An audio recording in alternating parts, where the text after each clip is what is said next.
So now we're going to shift gears, and we're nearly on time.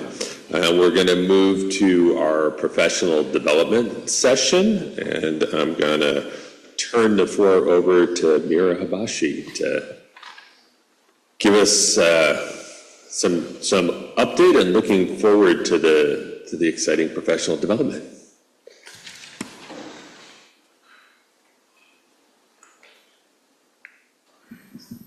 Good morning, everyone. How are we doing? Great. Morning, Mira. All right, so I'm going to need energy because I'm still a little tired, one. But two, this is going to be a little bit more interactive. I don't want to stand here and talk at you. If you know me, you know that's all I ever do. But my goal today is to get you to talk to me.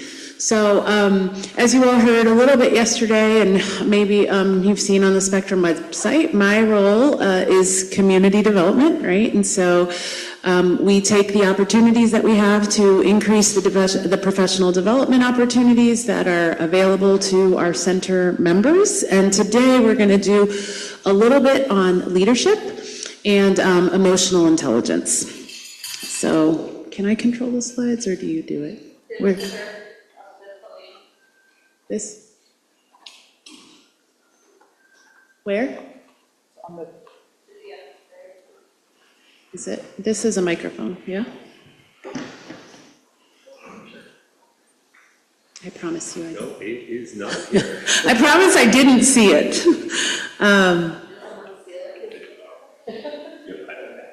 Oh, thank you. Thanks.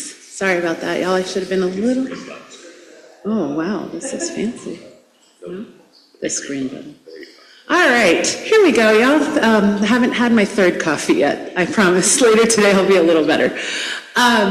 So emotional intelligence, right? Emotional intelligence is really defined as kind of the ability to monitor, understand your own emotions, but also the emotions of people around you.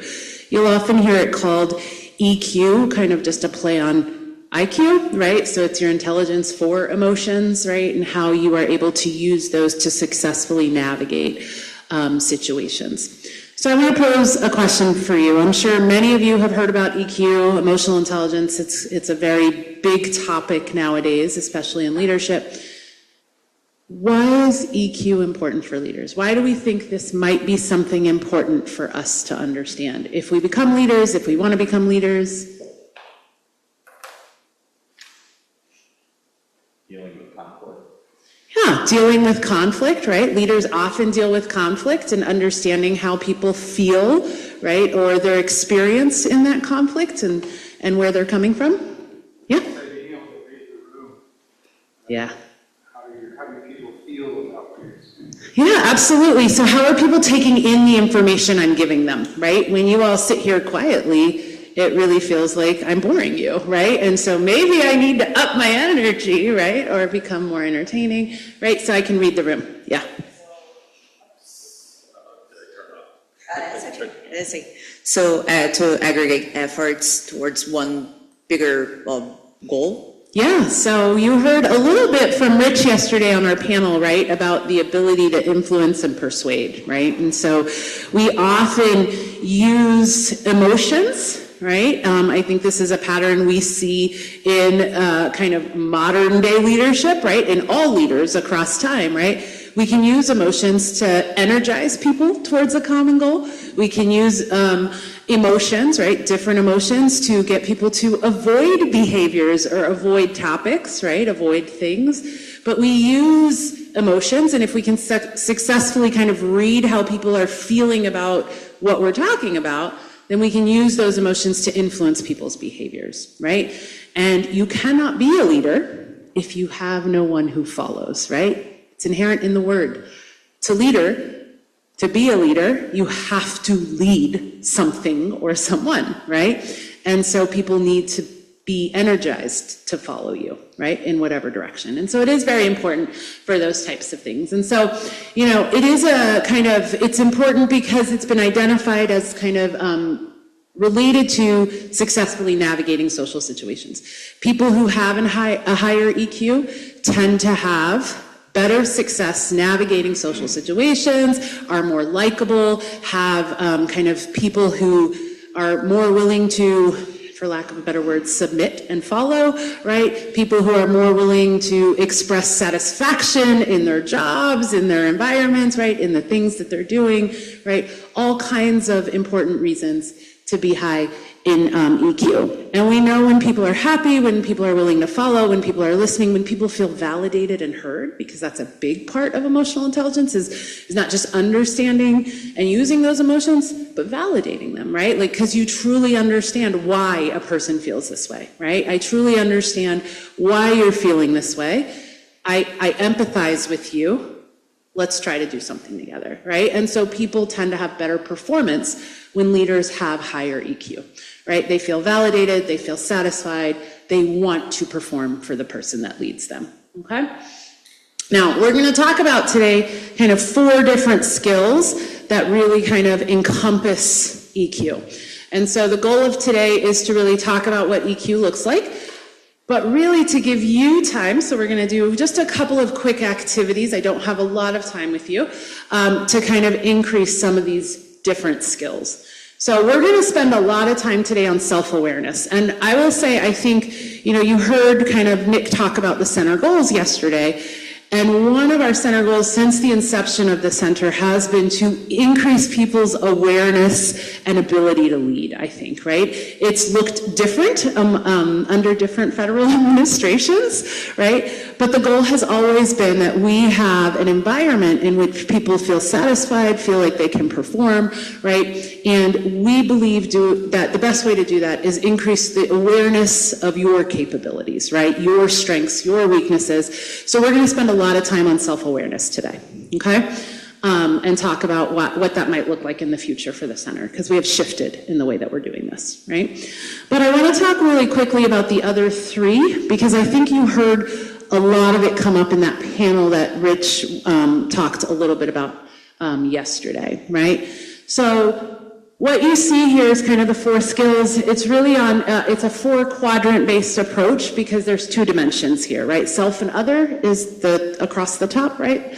The horizontal dimension, and then vertically it's kind of how much you recognize and how much you can regulate, right? And so that top quadrant, self-awareness, is going to be kind of self-recognition. Can I recognize my own emotions, right? And how I feel, my own capabilities, right? What knowledge do I have about myself, okay? Social awareness, you're gonna hear called empathy. And you heard Rich say that word a couple of times yesterday. So he was really setting me up nicely for today, and we didn't even talk about what I was gonna talk about today. But empathy, right? And that is social recognition. So how much do I understand, and you heard him say a key word yesterday, listen to what's going on around me, right? So do I have organizational awareness of how people in my work group, right, or on my team are feeling and responding, right? How aware am I of other people's emotions and experiences, and how much do I understand the environment that leads to those emotions, right? So it's not just like, hey, you seem angry. It's, you seem angry and I understand why and I'm gonna help you fix this, right? And that's the listening piece. That's the validation piece, right? Is understanding what's leading to those emotions. Now, empathy, you've heard a lot about probably, it's a trait that, or a skill that is very good to have, right? It's a skill that leads to kind of people feeling more validated and happy, but there are limits to empathy, right? One is the kind of personal limit that we have. It is exhausting to be empathic all the time, right? To constantly try to understand what other people are doing. And what happens is over time, even though there's limits to how much you can empathize, because it's a finite, right? Emotions are finite, right? Like they are exhausting in and of themselves. So trying to kind of understand and regulate your own emotions is enough work, but trying to understand and regulate the emotions of others is a whole nother burden, right? And so empathy can be exhausting, but it also can actually, right, when used too much, can erode kind of ethics, can erode like fairness, right? Because then everybody gets something different, right? Based on how we feel, right? Not necessarily based on objectivity or process or policy, right? So when taken too far or used too much, it can lead to inconsistency in how people are treated, right? Because of their feelings, because of the situation, right? It really has to be used wisely, effectively, and objectively, okay? So that's empathy. Now, on the bottom kind of left, your left, right, quadrant, right, you have self-recognition, and you heard me talk a little bit about that in my kind of panel discussion, right? I spend a lot of time regulating my own emotions, right? I am unfortunately in a position where I don't get people who come to tell me how well they're doing. I get people who come to tell me when things are going poorly, right? Like, oh, I had a problem with my advisor, right? I get that from graduate students a lot, right? Or a student in a classroom doesn't feel like they've been treated fairly or graded fairly, right? Or has had a negative experience, right? And those kinds of things can be angering, right? Like they can make you angry to hear that somebody's had that experience, right? Or there are a lot of people in this world that disagree with me, right? And so kind of managing your own emotions, right, and self-regulation can be difficult, right? But good leaders actually tend to be pretty even keel, right? They don't react very much. And I shouldn't say they don't react very much, they only react appropriately, right? When we're constantly reacting to things that are happening, right? When we're going off on tangents and emotional tirades, right? Whether it's in our office to the person next door, Scott laughs because sometimes I do that to him, Scott Barker, or whether it's on social media, right? We're on a tirade, right? Leaders who do that tend to seem unstable. We don't know how reliable they are. We don't know what their next move is. So they tend to create a lot of tension and anxiety in the people that follow them, right? Because you don't know what's coming. You don't know how this person's going to react to you. You don't know, is this going to be the thing that sets them off? And, right, I'm never going to be aware of how they are going to react, right? So it can create a lot of anxiety, can create a lot of tension, right? And so people who seem very kind of emotionally appropriate, who can regulate emotions, who tend not to emote as much, tend to be reliable, right? We trust them. I know how Mira's going to react when I go talk to her, so I know she's someone I can trust to talk to, right? I'm not going to walk in and be worried about which Mira I'm going to get today, and therefore not talk to Mira, right? And so emotional regulation becomes a very important skill. Now, when you tend to be high in these three other quadrants, you have kind of this fourth quadrant here, what we call social skills. You'll also hear it called relationship management. So when you're effective at kind of being aware of and regulating your own emotions, when you're effective at being aware of and understanding other people's emotions, you tend to be able to actually manage relationships and use and regulate the emotions of others.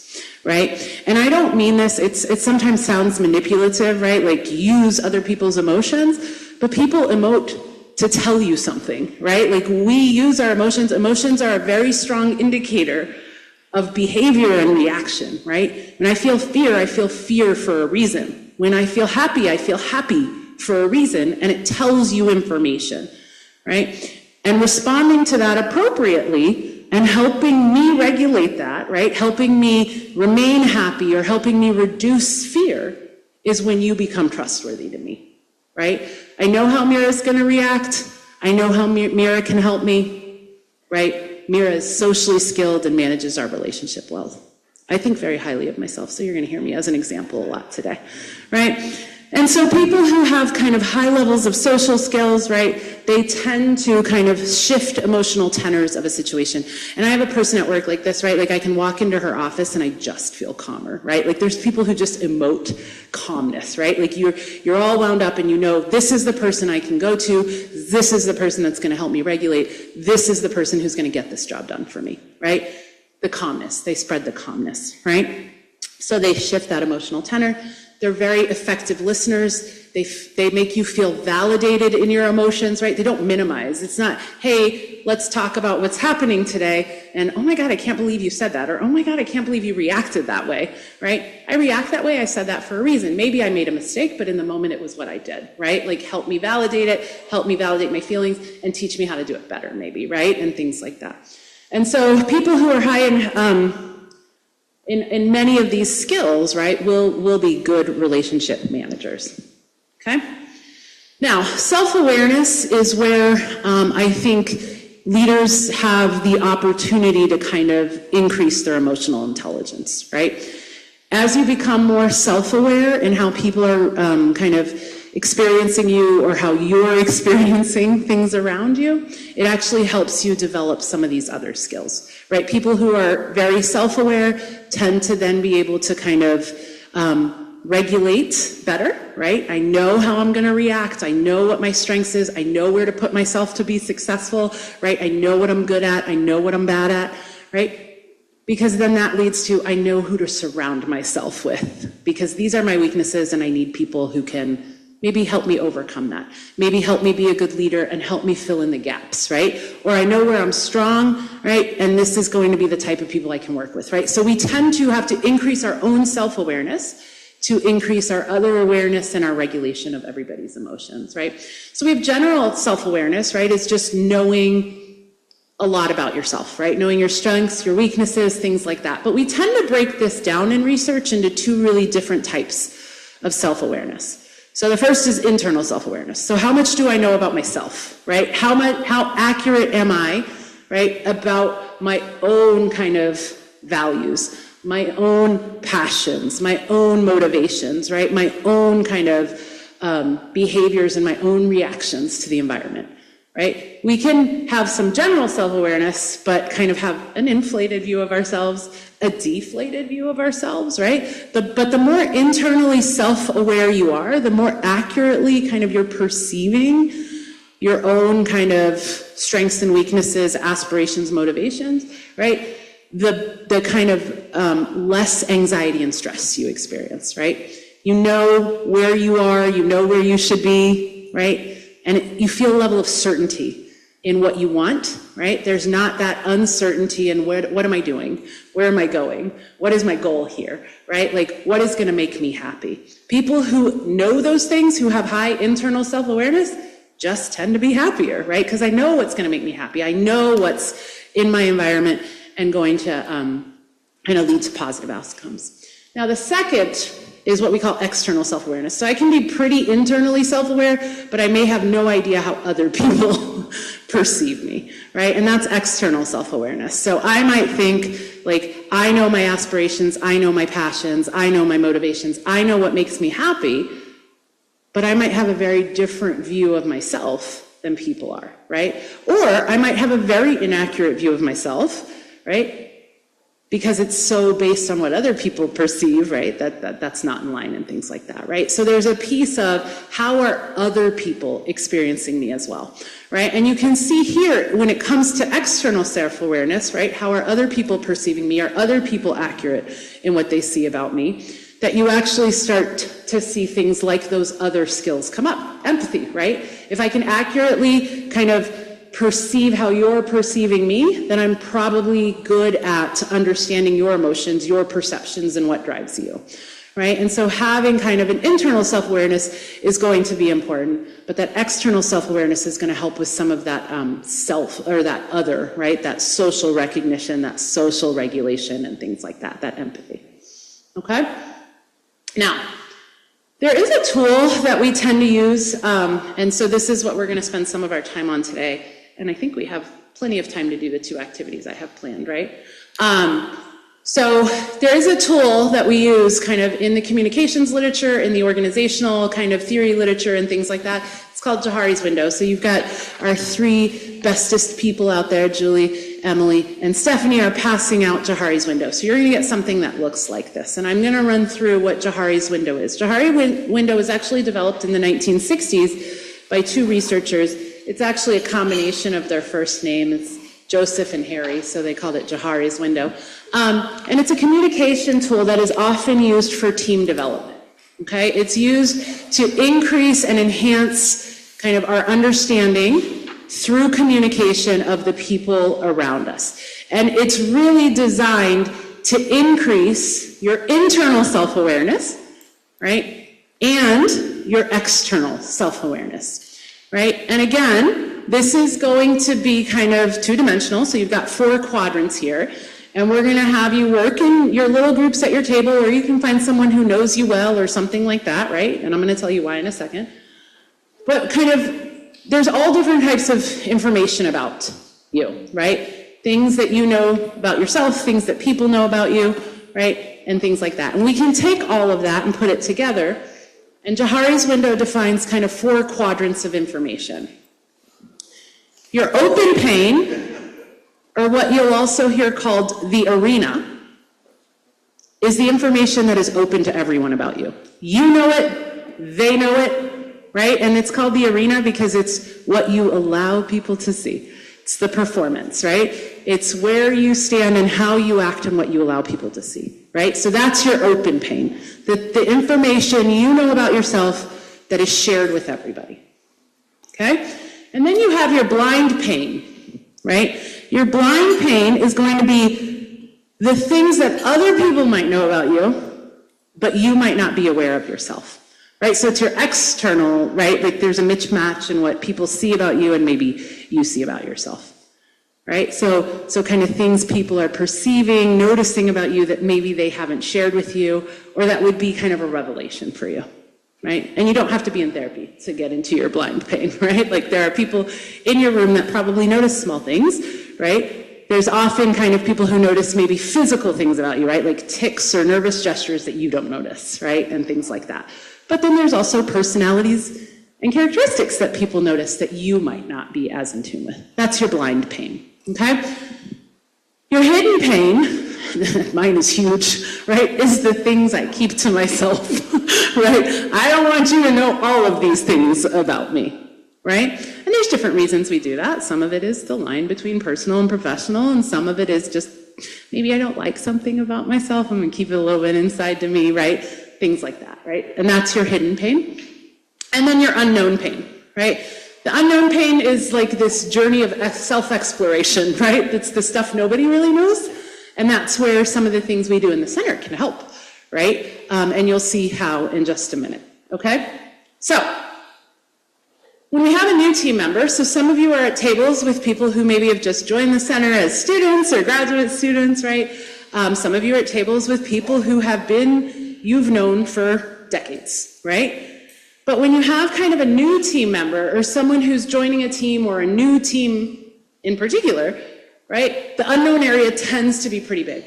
We don't know things about each other. You might not know because you're a new member on a team, where you fit on that team, what your characteristics are, right, like things like that. The unknown area tends to be pretty big when we're starting something new with a new team, right? Because I don't know what I'm going to bring to that team. I don't know what that team's going to bring to me. Right? And our open or our arena tends to be very small. We haven't interacted very much, right? People have to, and the blind area is very small, right? I don't know anything about you when we're just starting to get to know each other, right? And that hidden area tends to be pretty big because I haven't had the opportunity to show you very much. And it's over time, right? And working together that your open, your arena becomes bigger, right? Because I have the opportunity to share information with you. You have the opportunity to perceive me, right? So the arena gets bigger. And the blind area gets bigger because I'm going to start noticing things that maybe you don't notice about yourself, right? And that unknown and that hidden area maybe gets a little smaller, right? So over time, the things that we share, the things that are noticed about us, and our awareness should increase, okay?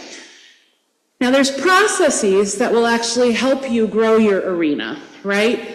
And so we're going to do 2 things today, right? One is going to be kind of the feedback piece. So you have a Johari's window in front of you, right? And we can spend 10 minutes with the people around you, somebody who knows you, doesn't know you, right? Like, whatever. And talk about the things that you know about yourself that you tend to share with others. That's your open area. And your arena tends to open up through feedback. Right? And I would recommend, right, for the leaders in the room, for the leadership team, this is something you should be doing with your reports pretty regularly, right? Like, what is it that you see about me, right? What is it that I share with you that you notice, right? What is in my blind area that I might not be aware of? Give me feedback, right, on what I can do better, what I'm doing okay, things like that, right? It opens up the arena because it becomes shared information, right? There's also kind of the stuff that's unknown to me that I can choose to share with everybody, or I can choose to keep to myself, right? And so that kind of unknown box over here through shared discovery or self-discovery, you can increase your arena or you can increase your hidden pain, right? And so that's something where the center can help with. And so we're going to do two things today, and you can do them in either order, right? So for a journey of self-discovery, right, we are doing professional development a little differently, right? Budgets are changing and what's allowed. This is a QR code to an actual short but pretty reliable, free, that's the key word here, emotional intelligence survey, right? And you can spend about, it's like maybe 20 or 40 questions, I don't know. It takes about 8 minutes to fill it out. It's online. Go ahead and fill it out. You'll get your 4 scores for empathy and self-regulation and self-awareness and relationship management, and learn a little bit about yourself, right? And then choose to either hide it, you don't have to share with everybody, right? Or you can choose to share it, right? And then I want you, or you can do it, you can do Johari's window, right? Go through a journey of self-discovery and shared discovery with the people around you. So I'd urge you to talk to someone who knows you well. Like, what do you notice about me, right? Tell me about how I engage as a team member, right? What do you see, right, that I do well? What do you see that I could do better, right? And fill in your window. And we're going to spend a little bit of time, because I think I have maybe 17 more minutes, right, Emily? So we'll spend 15 minutes on these 2 activities, right? And then maybe we'll come back at the very end for like 3 minutes to see if anybody learned something they want to share with the group. And we'll go on a very big shared discovery piece, okay? So take your time. Question? Yeah, I didn't get a paper. Oh, no paper. I can walk around now. Who was it? Did it paper? Can you raise your hand if you didn't get a paper? Okay, Eileen. Is the QR code working? Yeah. Oh, okay, thank you.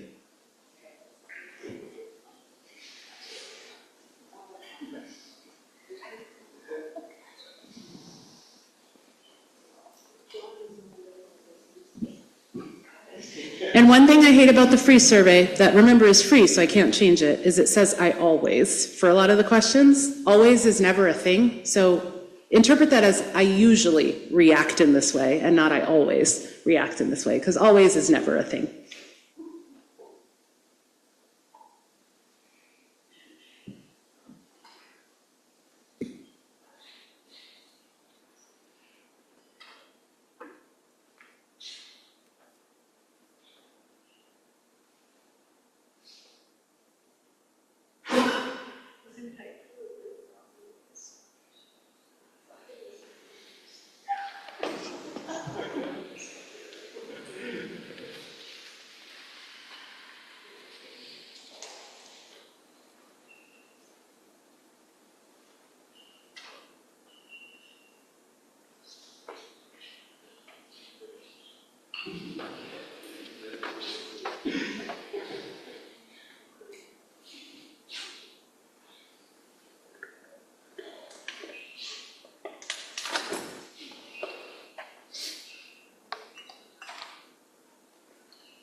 Yes.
Okay, just as people are finishing the survey and maybe jumping into Jahari's window, two things I want to remind people, because the window is really based on two ideas and two shared norms. So one, trust, right? We have to trust that we're doing this for improvement, right? And so it increases trust, right, through sharing. So make sure that you trust the people you're talking to.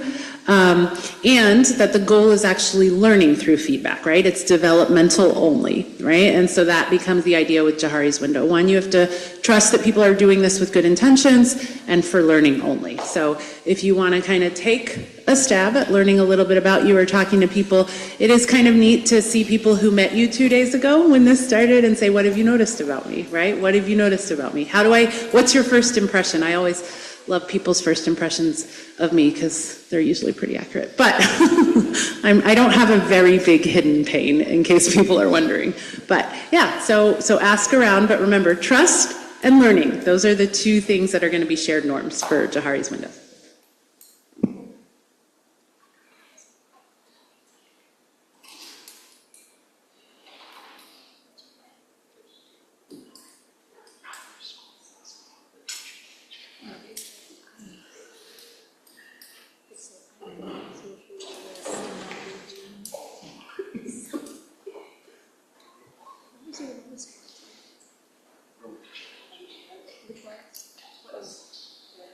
I got six on self-awareness.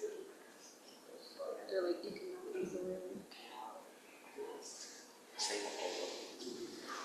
So you can start by sharing, if you're comfortable, right, sharing your scores and talking through that. That's self-discovery, right? If you're comfortable doing that. Say that in the microphone. You can start by talking about your scores on EQ, or you can start really by turning to the person next to you, say, what's your impression of me, right? Two easy questions.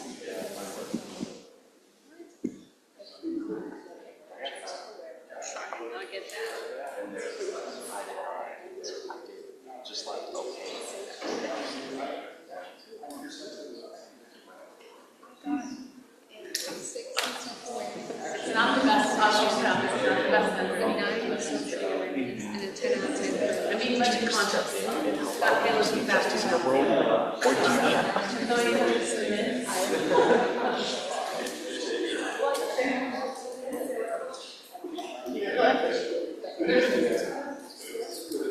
Well, I told you, it would be on no one knows. Like on Snapchat. Well, that's a really good question.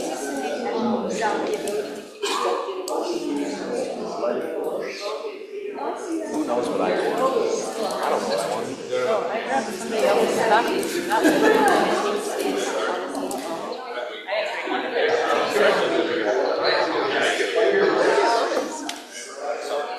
Me too, myself.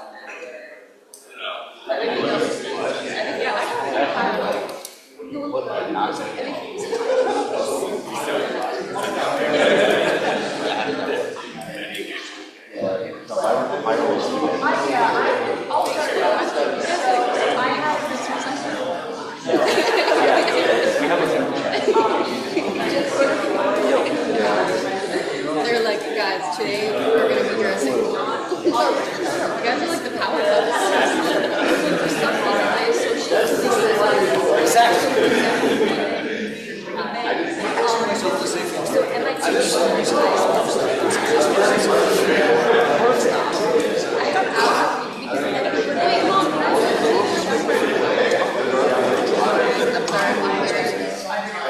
you're wearing green.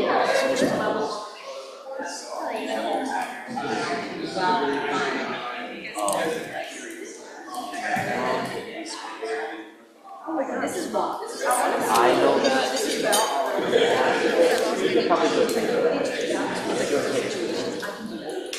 Where's my name tag? I had it. Wait,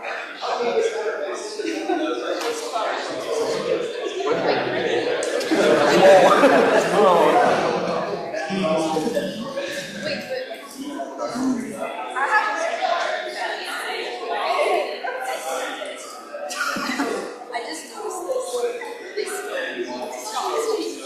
I saw people on the So far, is it? I saw your email. But I can see that you did it to me. Yeah. Like I had premium for a month.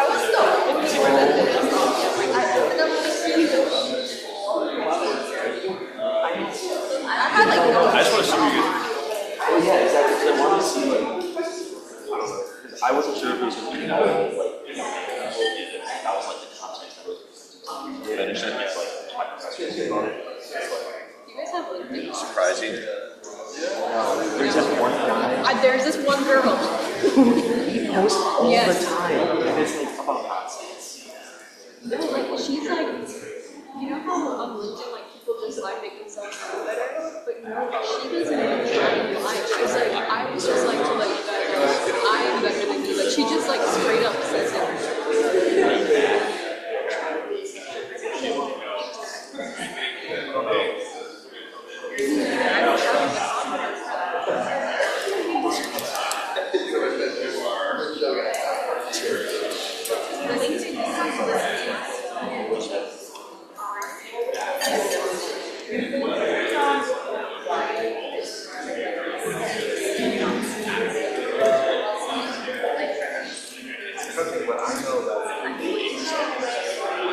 You learn anything? Ready for something. Because he knows me better than you. But 7 years. But I can't talk to you. I'm about 10 years old. I don't have a very big name. Like, I'm pretty much out of it.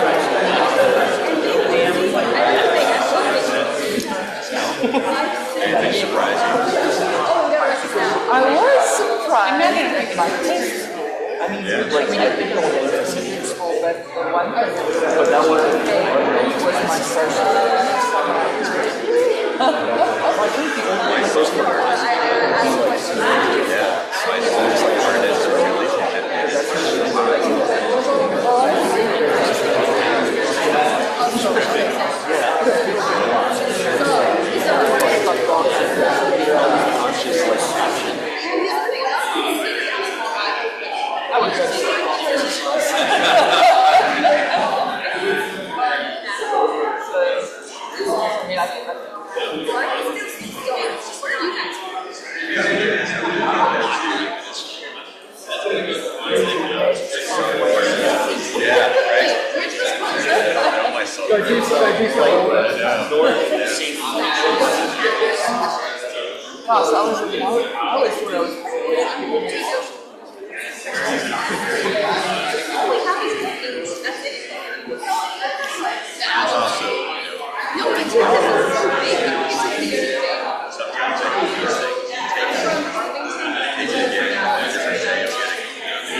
Some of the questions, because of the way that you're set, I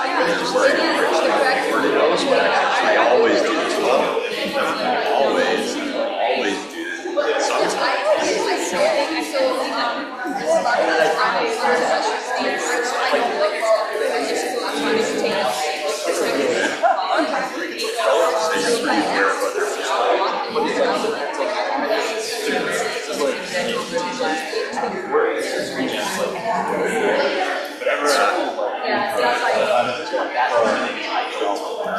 Mine was low.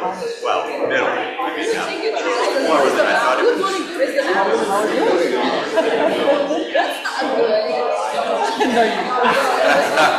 You were getting paid. Yeah.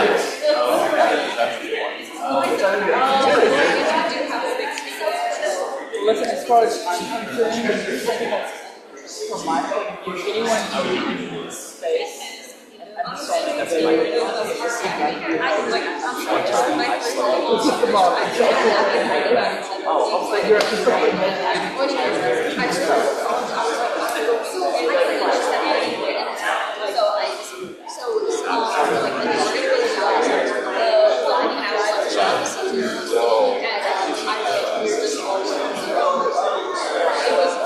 It's not the best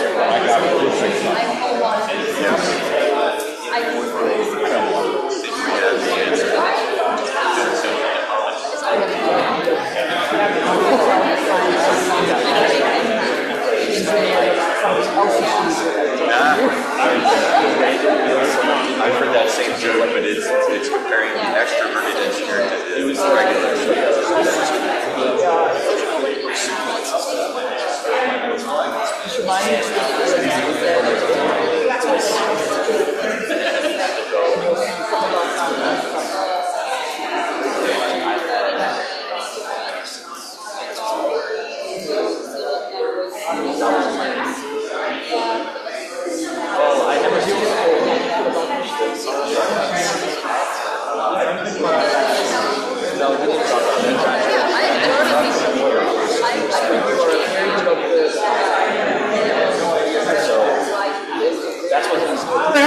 Okay, so I've heard some great conversation, and I hope people are getting some value out of this.